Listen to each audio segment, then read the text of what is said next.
사도행전 2장 37절부터 47절까지 하나님의 말씀을 제가 읽겠습니다. 그들이 이 말을 듣고 마음에 찔려 베드로와 다른 사도들에게 물어 이르되 형제들아 우리가 어찌할꼬 하거늘 베드로가 이르되 너희가 회개하여 각각 예수 그리스도의 이름으로 세례를 받고 죄 사함을 받으라. 그리하면 성령의 선물을 받으리니 이 약속은 너희와 너희 자녀와 모든 먼데 사람 곧 주 우리 하나님이 얼마든지 부르시는 자들에게 하신 것이라 하고 또 여러 말로 확증하며 권하여 이르되 너희가 이 패역한 세대에서 구원을 받으라 하니 그 말을 받은 사람들은 세례를 받음에 이날의 신도의 수가 3,000이나 더하더라. 그들이 사도의 가르침을 받아 서로 교제하고 떡을 떼며 오로지 기도하기를 힘쓰니라. 사람마다 두려워하는데 사도들로 말미암아 기사와 표적이 많이 나타나니 믿는 사람이 다 함께 있어 모든 물건을 서로 통용하고 또 재산과 소유를 팔아 각 사람의 필요를 따라 나눠주며 날마다 마음을 같이하여 성전에 모이기를 힘쓰고 집에서 떡을 떼며 기쁨과 순전한 마음으로 음식을 먹고 하나님을 찬미하며 또 온 백성에게 칭송을 받으니 주께서 구원받는 사람을 날마다 더하게 하시니라. 아멘. 불변하는 진리로 세상을 비춘 사람들의 예를 성경 속에서 살펴보고 있습니다. 지난주에는 구약 시대 하나님의 백성이었던 이삭을 봤죠.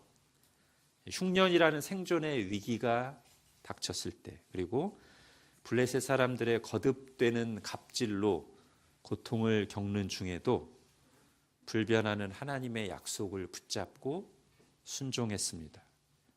가나안 땅에 머물렀습니다. 그리고 때가 되자 그를 괴롭히고 쫓아냈던 사람들로부터 이삭이 하나님의 사람이라는 것을 인정받았고 그렇게 하나님의 영광을 그 땅에 비추었습니다.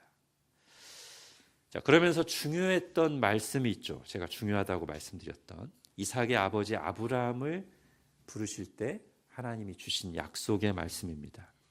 제가 하나님 나라 계획이라고 불렀던 창세기 12장 말씀 핸드아웃에 있습니다. 다시 한번 읽어보겠습니다. 시작. 여호와께서 아브라함에게 이르시되 너는 너의 고향과 친척과 아버지의 집을 떠나 내가 내게 보여줄 땅으로 가라. 내가 너로 큰 민족을 이루고 내게 복을 주어 내 이름을 창대하게 하리니 너는 복이 될지라. 너를 축복하는 자에게는 내가 복을 내리고 너를 저주하는 자에게는 내가 저주하리니 땅의 모든 족속이 너로 말미암아 복을 얻을 것이라 하신지라. 아멘. 자, 이 말씀이 왜 중요하죠? 하나님께서 이 말씀대로 이후 역사를 이끌어 가실 것이기 때문입니다. 즉, 이 말씀을 직접 받은 아브라함은 물론이고 아브라함의 후손들, 하나님의 백성들 뿐만 아니라 온 세계를 바로 이 하나님의 계획이 담긴 이 말씀대로 이끌어 가시고 다스릴 것이기 때문입니다. 이삭이 위기를 맞았을 때 두 번 찾아오셔서 하신 말씀도 사실은 뭐냐면 이 말씀을 다시 상기시키면서 이삭이 여러 가지 위기 때문에 상황의 변화 때문에 흔들리지 않고 이 말씀 붙잡고 이 말씀 안에 머무르라고 하시려고 찾아오신 거였죠. 한 번은 이 말씀을 적용해서 방향이 되는, 길이 되는 말씀을 주셨고 두 번째는 그 길을 계속 걸어갈 수 있는 소망과 확신과 격려를 주는 말씀이었습니다. 그래서 이삭은 이 말씀으로 찾아오시는 하나님을 힘입어서 아브라함에게 주셨던 그 말씀에서 떠나지 않고 그 말씀 안에 머물면서 세상을 비출 수 있었습니다. 자, 이후 역사가 계속 진행됩니다. 우리가 구약 성경을 알고 있죠.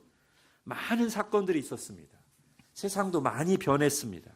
하나님의 백성들이 여러 가지 우여곡절을 겪었습니다. 그런데 큰 그림으로 보면 아브라함을 부르시면서 하신 이 창세기 12장 1절부터 3절 말씀이 성취되는 역사였습니다. 어떤 식으로요? 2절에 내가 너로 큰 민족을 이루고 라고 말씀하신 대로 노년이 되도록 자식 하나 없던 아브라함의 후예들은 시간이 흘러가면서 점점 어떻게 돼요? 하늘의 별과 같고 바다의 모래같이 큰 민족을 이루었습니다. 자, 그리고 1절에 보신 말씀처럼 내가 내게 보여줄 땅으로 가라 라고 하셨는데 아브라함의 후예인 이스라엘 백성들은 약속의 땅 가나안에 정착해서 거기서 하나님이 다스리시는 나라를 세웠습니다. 다만 아브라함에게 하신 약속의 마지막 부분, 즉 3절에 나오는 땅의 모든 족속이 너로 말미암아 복을 얻을 것이라, 이 약속은 아직 이루어지지 않았죠. 때가 되어 예수님이 오셔서 십자가에 죽으시고 부활하심으로써 하나님 나라는 새로운 단계로 접어듭니다. 예수 그리스도께서 죄인들을 구원하기 위한 완전한 대속제물이 되심으로써, 즉 우리를 구원하기 위한 모든 일을 다 이루심으로써 비로소 땅의 모든 족속이 구원받는 일이 본격적으로 실현될 때가 오죠. 그래서 예수님께서 승천하시기 직전에 말씀하신 마태복음 28장 18절부터 20절은 이제 하나님의 나라 계획이 새로운 단계에 접어들었음을 알리시는 말씀입니다. 즉 아브라함을 부르실 때 주셨던 창세기 12장 1절부터 3절 말씀의 갱신이요, 신약 버전이라고 할 수 있습니다. 저는 여러분이 창세기 12장 1절부터 3절 말씀과 마태복음 28장 18절 20절 말씀이 같은 말씀이라는 것을 잘 아시면서 이 말씀을 읽으시기 바랍니다. 같이 읽겠습니다. 시작. 예수께서 나와 말씀하여 이르시되 하늘과 땅의 모든 권세를 내게 주셨으니 그러므로 너희는 가서 모든 민족을 제자로 삼아 아버지와 아들과 성령의 이름으로 세례를 베풀고 내가 너희에게 분부한 모든 것을 가르쳐 지키게 하라. 볼지어다 내가 세상 끝날까지 너희와 항상 함께 있으리라 하시니라. 아멘. 자, 같은 계획이 담긴 말씀인데 지금 새로운 단계에 접어들었기 때문에 약간 차이가 있어 보여요. 어떤 차이가 있죠? 처음 부르실 때는 창세기 12장에 이렇게 말씀하셨습니다. 내가 내게 지시할 땅으로 가라. 가나안 땅이에요. 거기서 내가 큰 민족을 이루고 그렇게 말씀하셨어요. 그런데 이제 시간이 많이 지나서 새로운 단계로 접어든 마태복음 28장에서는 어디로 가라고 하시죠?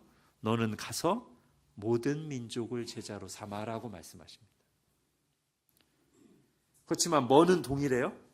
목적과 방향은 동일합니다. 그게 뭐죠? 창세기 12장 표현으로 하면 땅의 모든 족속이 너로 말미암아 복을 얻을 것이라 라고 했잖아요. 그게 지금 마태복음 28장에서는 가서 모든 민족을 제자로 삼아 아버지와 아들과 성령의 이름으로 세례를 베풀고 내가 너에게 분부한 모든 것을 가르쳐 지키게 하라로 표현된 것입니다. 이렇게 한번 비유해 볼게요. 인류 셰프가 가난한 아이들 1000명에게 최고의 요리를 대접하겠다는 계획을 세우고 선포합니다. 그리고 그 일에 함께할 사람들을, 동료 요리사들을 불러보아요. 자, 그런데 이 일은 두 단계로 나눌 수 있습니다. 1단계는 뭐냐면 재료를 사서 준비하고 다듬고 씻고 조리고 끓이고 양념과 소스를 준비하는 단계. 이게 구약이에요. 2단계는 드디어 그것을 다 넣어서 요리가 완성됐습니다. 끝이 아니죠? 요리가 완성됐다라고 선언하면서 이제 빨리 이 요리가 식기 전에 담아서 1000명의 가난한 아이들에게 먹이기 위해서 전달하라. 이렇게. 이게 두 번째 단계입니다. 그러니까 처음에 1000명을 먹이겠다는 계획을 세웠을 때는 모든 계획을 얘기했고요. 이제 준비가 다 마치고 나서 요리가 완성됐을 때 다시 한번 선언하는 겁니다. 뭐라고 선언하는 거죠? 드디어 요리가 완성됐다. 이제 새로운 단계에 접어들었다. 이제부터는 플레이팅과 서빙이다. 자, 빨리 움직이자. 가자.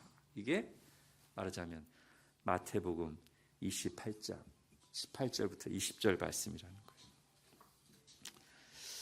자, 창세기 12장과 마태복음 28장 말씀이 하나님의 백성들에게 갖는 의미를 좀 더 생각해 보겠습니다. 제가 방금도 비유로 말씀드린 것처럼 요리의 재료를 구하고 준비하는 과정에서 여러 상황들이 발생할 수 있죠. 재료를 구하기 힘들다든지, 재료가 너무 비싸서 고민된다든지, 소스를 만들면서 시행착오를 겪는다든지, 함께 일하는 요리사들 간의 갈등이 일어날 수도 있습니다. 그러나 이런 모든 상황에서도 뭐는 놓치면 안 돼요? 지금 우리가 무엇을 하고 있는지는 늘 기억해야 됩니다. 그게 뭐죠? 1000명의 가난한 아이들에게 최고의 요리를 만들어 대접하기 위해서 지금 우리가 함께 이 일을 하고 있다는 사실을 늘 기억해야 돼요. 특히 지금은 그걸 위해서 재료를 준비하는 단계라는 걸 기억해야 돼요. 자, 창세기 12장 1절부터 3절 말씀은 아브라함에게 주셨지만 그 이후에 모든 하나님의 백성들에게 적용되는 말씀이라고 했습니다. 그래서 이 말씀은 한 번 감동받고 한 번 은혜 받고 끝날 말씀이 아니라고 했죠. 즉 맨 처음에 어떤 요리사가 1000명의 가난한 아이들에게 최고의 요리를 만들어 주자라고 했을 때 그때 한번 감동받고 끝나면 안 되고 1000명의 아이들에게 음식이 전달될 때까지는 계속해서 이 일에 부름받은 요리사들은 늘 그것을 생각하면서 살아야 됩니다. 그것이 이 사명을 완수할 때까지는 나의 삶과 삶의 목적과 방향이에요. 그리고 요리사는 계속해서 인류 셰프는 그렇게 이 상황을 이끌어 갈 겁니다. 하나님께서 창세기 12장 1절부터 3절의 말씀을 아브라함에게 주시고 나서 그 이후에 모든 하나님의 백성들은 이 말씀을 마음에 새기고 하나님께서 이렇게 우리를 부르셨고 이끌어 가신다는 걸 생각하고 늘 살아야 돼요. 그리고 하나님은 실제로 그렇게 이끌어 가십니다. 그리고 중간중간에 필요할 때 다시 말씀을 주시죠. 언제요? 요리하다가 지칠 때, 갈등이 일어날 때 다시 찾아오셔서 말씀으로 지금 우리가 그 일 하고 있잖아. 빨리 재료 만들어야지. 지금은 이거 쓸어. 지금은 소스 만들어.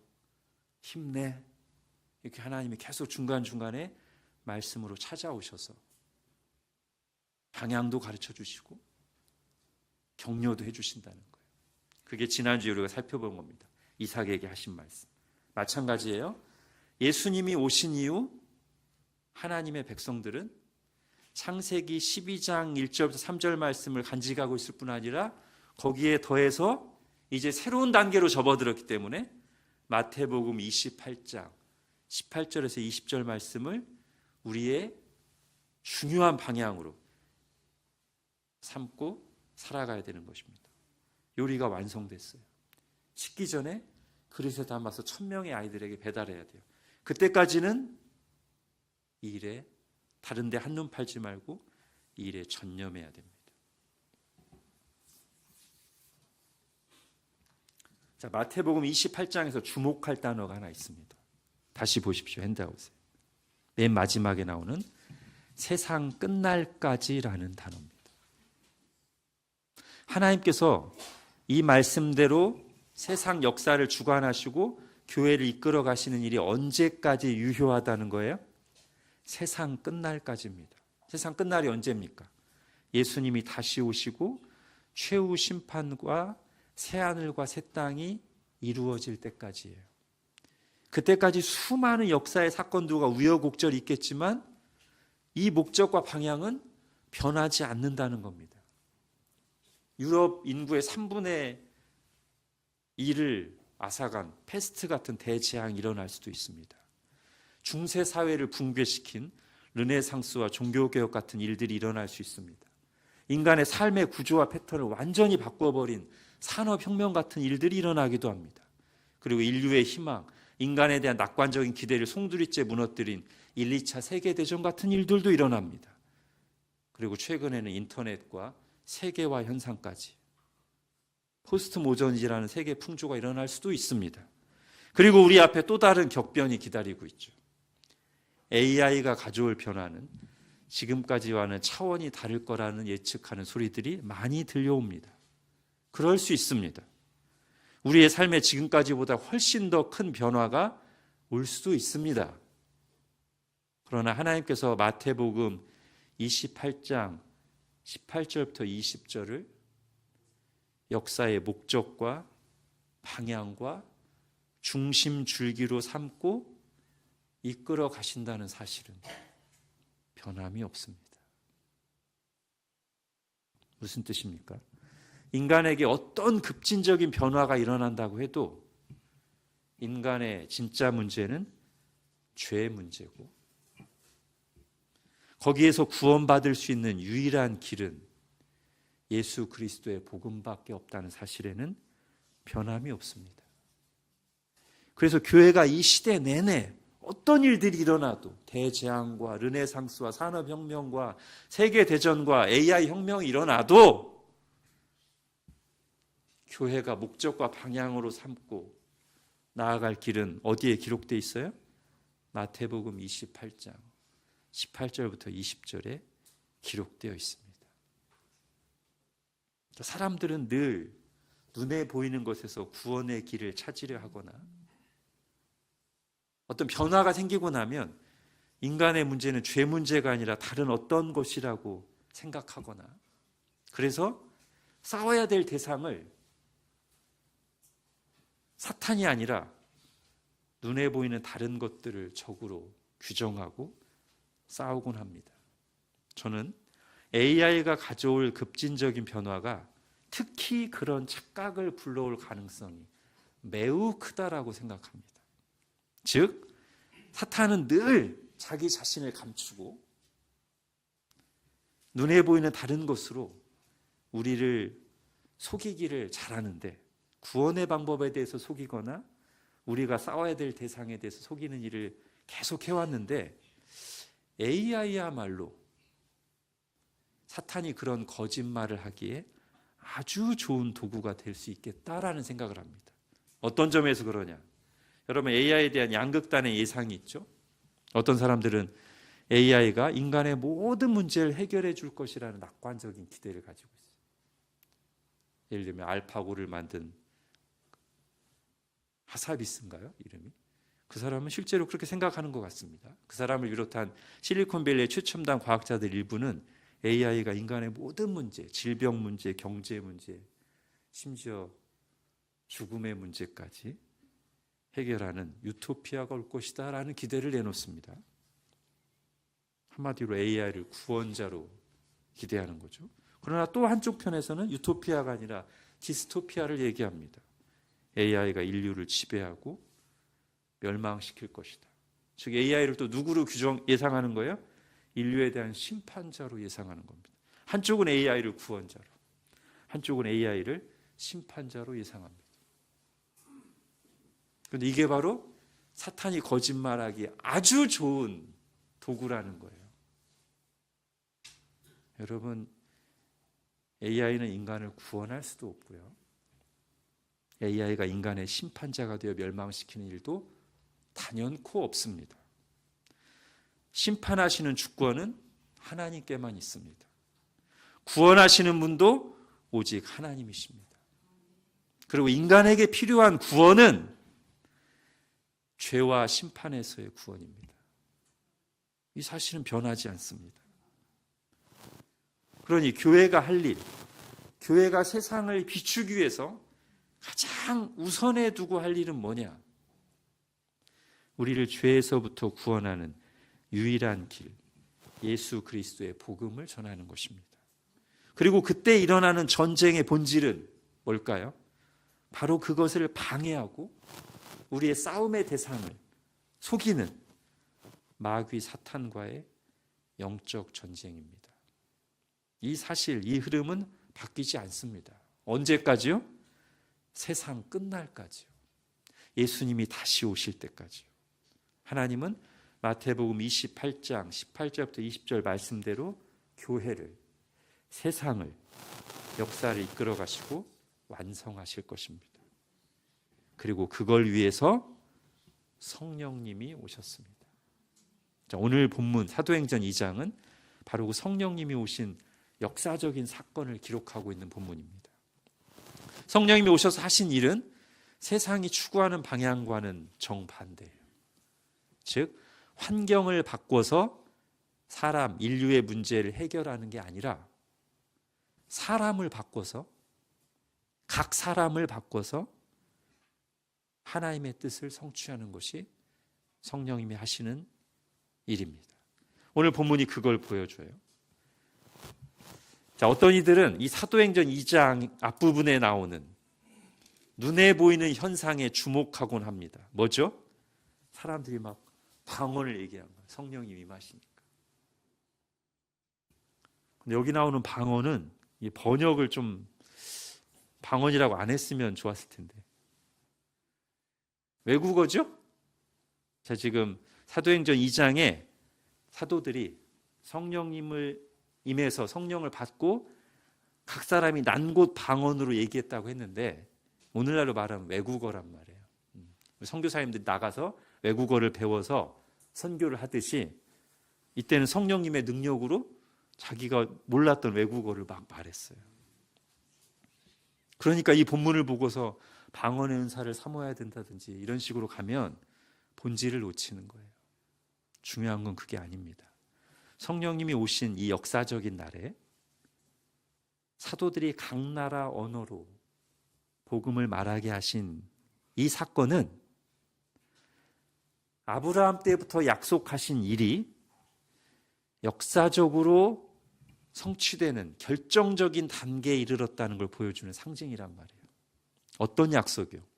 창세기 12장 3절에 나오는 약속. 뭐죠? 땅의 모든 족속이 복을 얻을 것이라는 약속. 예수 그리스도의 십자가와 부활로 하나님의 구원 역사가 새로운 단계로 접어들었고 이제 그 일이 본격적으로 시작되었다는 것. 제가 같은 비유로 말하면 지금까지 열심히 요리를 준비했는데 드디어 요리가 완성됐기 때문에 이제 요리를 빨리빨리 모든 사람들에게 전달해야 되는 시점이 됐다는 것을 상징적으로 보여주는 거예요. 그래서 이 오순절 날에 성령님이 오셨을 때는 그 일이 상징적으로 일어난 것이고 우리에게 이 메시지를 전달하기 위해서 이후 역사 속에서는 이 일이 실제로 일어납니다. 어떻게? 성령을 받아서 외국어를 말하는 게 아니라 성령을 받은 사람들이 마음의 변화가 돼서 복음으로 마음이 뜨거워져서 하나님이 부르시는 대로 각 나라로 나가서 열심히 외국어를 배워서 복음을 전하는 일로 구체화된단 말이에요. 그 일이 역사 속에서 일어날 것을 상징적으로 보여주는 장면이 오순절 날에 성령님이 임해서 외국어로 하나님이 큰 일을 말한 사건이란 말이죠. 그러므로 이날에 있었던 우리가 주목해야 될 변화의 본질이 뭡니까? 외적인 변화가 아닙니다. 외국어 말한 게 아닙니다. 그리고 상황이 바뀌지도 않았어요. 예수님을 죽인 일당들은 그대로 있습니다. 그들이 여전히 권력을 잡고 있습니다. 누가 변했습니까? 성령을 받은 제자들이 변했습니다. 그 전까지 제자들은 예수님이 아무리 말해도 복음을 제대로 알아듣질 못했습니다. 복음서에 보면 제자들이 그랬어요. 예수님이 십자가와 부활에 대해서 얘기해도 전혀 이해하지도 않고 받아들이기도 원하지 않았습니다. 그래서 막상 예수님이 십자가에 달려 죽으실 때가 되자 다들 두려워하며 예수님을 배신하고 도망쳤습니다. 심지어 어떤 제자는 예수님을 3번이나 모른다고 저주의 맹세까지 곁들여서 부인했습니다. 그랬던 제자들이 사도행전 2장에 보니까 성령님이 오시고 나니까 예수 그리스도의 십자가와 부활의 의미를 확실하게 깨달았습니다. 그리고 숨어 있는 것이 아니라 위축되어 있는 것이 아니라 사람들에게 이 예수 그리스도를 담대하게 전하는 증인으로 변했습니다. 그리고 그들은 교회를 이루었습니다. 성령님이 오시자 교회가 생겼습니다. 각 사람의 변화가 있었고, 근데 그걸로 끝난 게 아니라 그들이 예수 그리스도의 몸된 교회를 이루었습니다. 이게 성경이 말하는 겁니다. 자, 그 교회의 모습이 어떻게 나타났죠? 42절 읽겠습니다. 시작. 그들이 사도의 가르침을 받아 서로 교제하고 떡을 떼며 오로지 기도하기를 힘쓰니라. 자, 이 말씀 속에 하나님이 우리를 영적으로 살리시고 자라게 하시는 은혜의 수단 세 가지가 다 들어 있습니다. 뭐죠? 말씀과 성례와 기도입니다. 자, 사도의 가르침을 받아 말씀, 이제는 말씀이 주로 이렇게 임합니다. 떡을 떼며 성찬이라고 보시면 되겠죠. 기도하기를 힘쓰니라. 기도. 하나님께서는 이렇게 정하신 은혜의 수단을 통해서 교회를 생명력 있게 하시고 자라나게 하십니다. 그리고 다시 한번 이 일들이 개인적으로만 이루어지는 게 아니라 교회로서 함께 이루어진다는 사실을 주목하시기 바랍니다. 그 다음에 나오는 구절들은 그 사실을 더욱 강력하게 증언합니다. 44절부터 46절까지 읽겠습니다. 시작. 믿는 사람이 다 함께 있어 모든 물건을 서로 통용하고 또 재산과 소유를 팔아 각 사람의 필요를 따라 나누어 주며 날마다 마음을 같이하여 성전에 모이기를 힘쓰고 집에서 떡을 떼며 기쁨과 순전한 마음으로 음식을 먹고. 아멘. 이게 성령 충만한 교회의 모습입니다. 다시 말하면 하나님께서 우리에게 성령님을 보내주시면서 의도하신 교회의 모습입니다. 자, 지금 이 모습을 다른 말로 표현하면 이렇게 표현해도 되지 않을까요? 하나님 사랑과 이웃 사랑의 실천이 매우 힘있게 나타나고 있다고 말이죠. 성령님이 오셔서 하시는 일이 그것입니다. 자, 마태복음 28장 19절에서 모든 것을 가르쳐 지키게 하라라고 하셨는데 여기서 모든 것은 뭘까요? 자, 폭넓게 말하면 모든 것은 성경 전체입니다. 그렇죠? 저도 성경 공부할 때마다 그 얘기를 합니다. 자, 근데 조금 줄여서 생각해 볼게요. 마태복음 28장 19절에 나오는 내가 너희에게 분부한 모든 것. 마태복음 문맥에서 생각해 보겠습니다. 여러분 3주 전에 했던 말씀을 한번 떠올려 보시기 바랍니다. 예수님이 산에서 제자들을 불러 모으시고 말씀을 가르치셨습니다. 마태복음 5장부터 7장까지. 이걸 뭐라고 하죠? 산상수훈, 그죠? 여기 키워드가 3개예요. 예수님이 산에서 제자들에게 가르치신 말씀이에요. 산상수훈이. 자, 마태복음 28장도 예수님이 산에서 제자들에게 하신 말씀입니다. 그런데 예수님이 똑같이 산에서 제자들을 불러 모으시고 말씀하시면서 이렇게 말씀하세요. 내가 너희에게 분부했던 모든 것을 이제는 모든 민족들에게, 다른 사람들에게 가르치라. 그럼 여기서 예수님이 말씀하신 내가 너희에게 분부한 모든 것, 이게 이전에 산에서 제자들을 불러 모으시고 가르치셨던 말씀과 연결이 된다는 거죠. 그리고 그때 여러분 기억하실 겁니다. 제자들을 산에 모으시고 말씀하신 그 교훈의 주제가 뭐라고 했죠? 이 새로운 시대 하나님의 백성들이 어떻게 살아야 되는가였습니다. 하나님의 백성들이 어떻게 살아야 되는가가 그 주제였어요. 그게 예수님이 내가 너희에게 분부한 모든 것과 같은 내용이라는 거죠. 그리고 그 말씀은 어떤 말씀과 이어진다고 했죠? 역시 구약시대 하나님이 산에서 구약시대 하나님의 백성들에게 주셨던 말씀, 즉 하나님의 백성들이 어떻게 살아야 되는가를 가르쳐 주신 율법과 일맥상통한다고 했죠. 산상수훈이 결국 율법을 재해석하시며 새로운 시대 하나님의 백성들에게 적용하는 말씀이라고 했잖아요. 그래서 그 율법의 핵심이 뭐라고 했습니까? 하나님 사랑, 이웃 사랑이라고 했죠. 세상에 온갖 고통과 부작용이 있는 이유는 뭐 때문이다? 사랑의 대상, 사랑의 방향이 잘못돼서라고요. 하나님이 우리를 창조하실 때 의도하신 본래 우리의 사랑의 대상은 하나님이고 타인인데 죄로 부패한 인간들이 하나님을 사랑하고 이웃을 사랑하는 게 아니라 자기를 끔찍이 사랑하고 그 자기 사랑을 채우기 위해서 돈을 사랑하고 쾌락을 사랑하기 때문에 인간 사회에 여러 가지 고통과 부작용과 죽음이 찾아왔다고요. 그런데 예수님이 다시 오셔서 예수님의 십자가 죽음으로 하나님 사랑과 이웃 사랑의 모범을 절정으로 보여주시고 새로운 시대 하나님의 백성들에게 다시 한번 하나님 사랑과 이웃 사랑을 말씀하셨는데 이제 그 일을 누가 확실하게 이루시려고 오신 거예요? 성령님이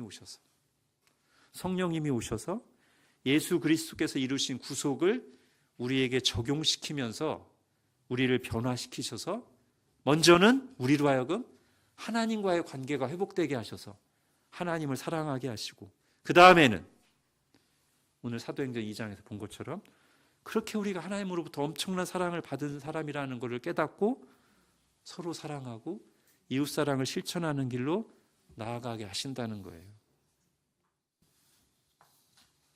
사도행전 2장이 즉 성령님이 오셨을 때 일어난 일을 기록한 이 본문이 바로 그걸 보여주고 있습니다. 그걸 누가 하는 겁니까?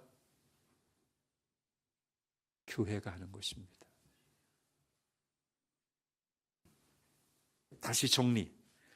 성령님이 오셔서 하시는 일을 이렇게 정리할 수 있습니다. 성령님이 오시면 복음을 먼저 믿게 되고요. 복음을 증거하게 되고요. 복음대로 살려고 애쓰게 됩니다.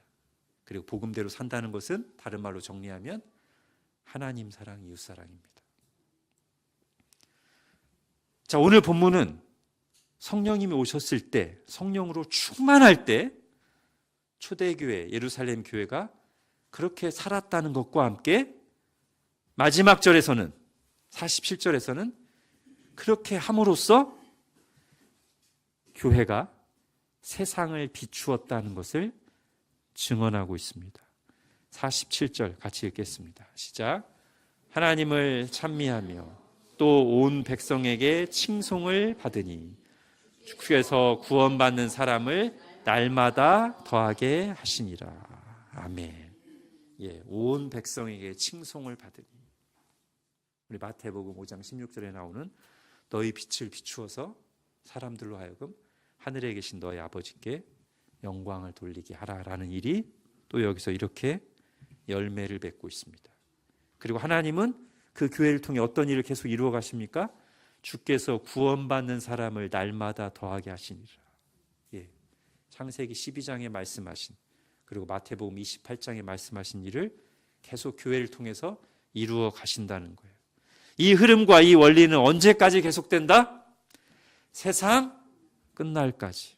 예, 오늘 예배 앞부분에서 찬양했던 가사대로 하면 세상 모든 민족이 구원을 얻기까지. 하나님은 이 말씀대로 역사를 주관하실 것이고 반드시 완수하실 것입니다. 그러므로 예루살렘 교회가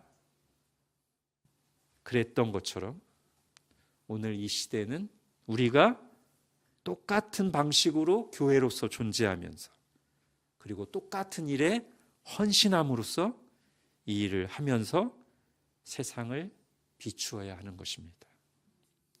급변하는 시대라고 해서 AI 시대가 된다고 해서 하나님의 이 목적과 방향과 역사의 중심줄기는 조금도 달라질 것이 없다는 것입니다.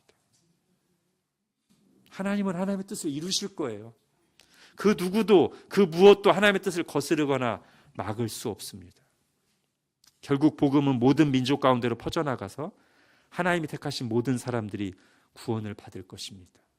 물이 바다 덮음같이 하나님의 영광을 인정하는 일이 온 땅에 가득하게 될 것입니다.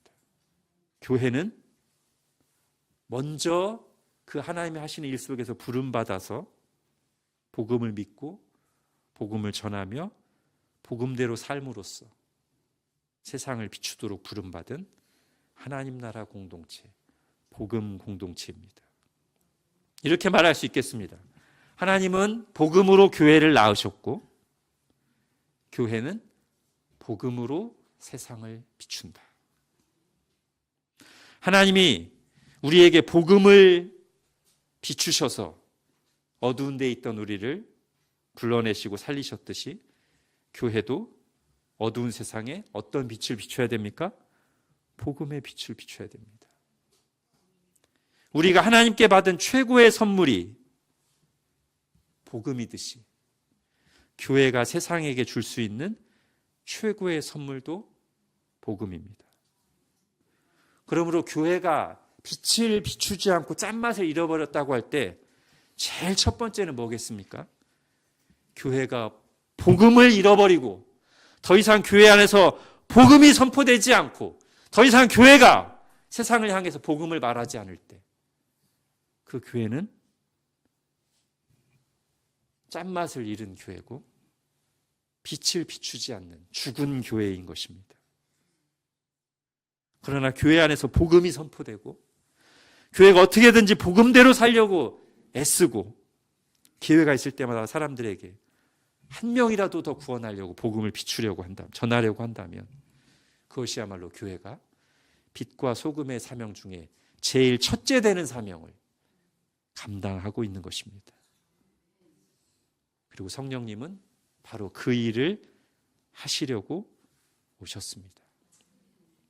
우리가 믿는 사람들이라면 이미 우리 안에 성령님이 계십니다.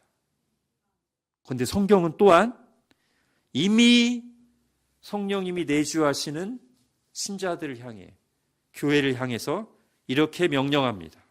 에베소서 5장 같이 읽겠습니다. 시작. 술 취하지 말라. 이는 방탕한 것이니 오직 성령으로 충만함을 받으라. 아멘. 오해가 없으시기 바랍니다. 성령님이 안 계셔서 성령 받으라는 얘기가 아닙니다. 성령 충만이 뭘까요? 제가 몇 번 말씀드린 적이 있습니다. 성령 충만을 가장 잘 설명할 수 있는 표현 중에 하나는 성령으로 온전히 지배를 받는 것입니다. 그래서 성경이 성령 충만함 얘기할 때 같이 짝을 지어서 말한 게 뭐냐면 술 취하지 말랍니다. 술 취하면 뭐의 지배를 받죠? 술의 지배를 받습니다. 그러면 우리의 목적과 방향을 상실하고 방탕한 삶을 살게 됩니다.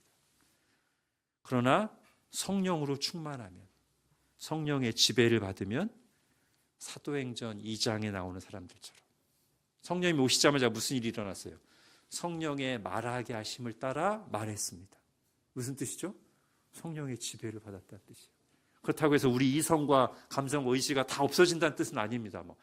무아지경에 간다는 뜻이 아닙니다. 성령 충만할 때 우리의 이성은 예리하게 살아 있습니다. 하나님의 말씀을 진리로 분명하게 이해하고 붙들고 있습니다. 다만 그 말씀에 대한 강력한 확신을 갖게 됩니다. 그리고 그 말씀대로 살고자 하는 뜨거운 마음이 일어납니다. 그리고 그것을 실천할 힘이 주어지는 방식으로 내 지성과 내 감정과 내 의지를 가지고, 그런데 나보다 크신 성령님의 다스림, 지배를 온전히 받는 상태, 그게 성령 충만함입니다.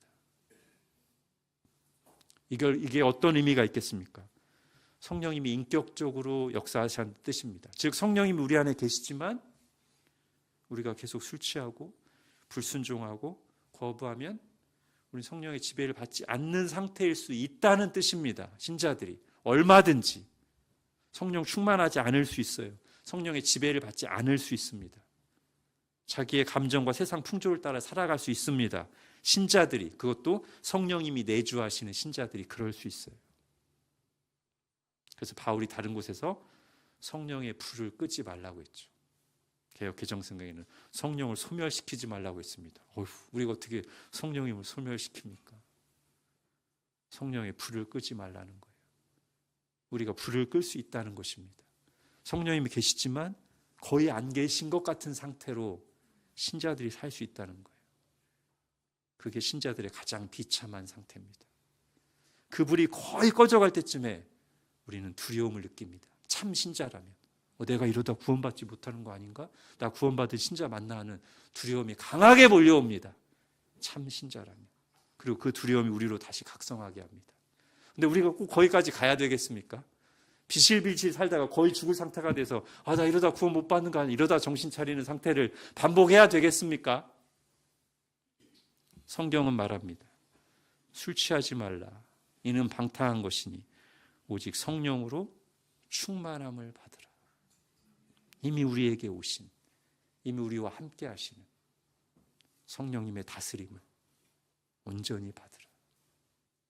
순종함으로, 그분을 인정함으로, 그분이 나의 뜻보다 훨씬 옳고 지금 나를 실제로 인도하고 계신다는 걸 믿음으로, 그분의 감동으로 기록된 말씀에 귀를 기울이면서, 그리고 그분의 도우심을 힘입어 성령 안에서 기도하면서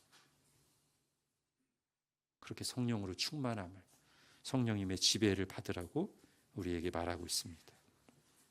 성령 충만함을 받으라라는 말에 아주 1차적이고 중요한 적용은 뭘까요? 성령 충만함을 위해 기도하라는 것입니다. 항상 우리 하나님께서는 명령하시고 명령하신 것을 순종하거나 구할 때 주시는 분이십니다. 그러므로 우리에게 성령 충만함을 받으라고 명령하실 때 우리가 적용하는 첫 번째는 뭐냐면, 주님, 이 말씀을 붙잡고 말씀하신 대로 제가 성령으로 충만하기를 원합니다. 제가 술로, 이 세상의 사상으로, 넷플릭스로 충만한 게 아니라 성령으로 충만하기를 원합니다. 성령으로 충만하게 하여 주옵소서라고 구하는 것이 이 말씀의 1차 적용입니다. 우리가 진실로 그렇게 구하기를 계속할 때 주님께서는 신실하신 분이기 때문에 분명히 주실 것입니다. 우리가 이렇게 지속적으로 간절히 기도하고 성령 충만함을 받기를 바랍니다.